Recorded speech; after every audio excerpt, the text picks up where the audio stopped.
इस्लाम में हज की इब्तिदा एक निहायत करीब रिवायत है। इस्लामी रिवायत के मुताबिक अल्लाह के हुक्म से हज़रत इब्राहीम अलैहिस्सलाम ने अपनी ज़ौजा हज़रत हाजरा और शीरख्वार बेटे हज़रत इस्माईल अलैहिस्सलाम को मक्का के बयाबा में कुछ खुराक और पानी के साथ तन्हा छोड़ा। उस वक्त मक्का एक वीरान और बेआब गया जगह थी।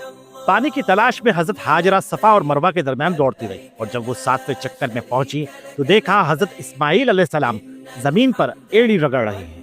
उसी जगह से जमजम का चश्मा फूट पड़ा। पानी की मौजूदगी ने करीबी कबाइल को अपनी तरफ मुतवज्जे किया और सबसे पहले कबीला जरहम वहां आकर आबाद हुआ।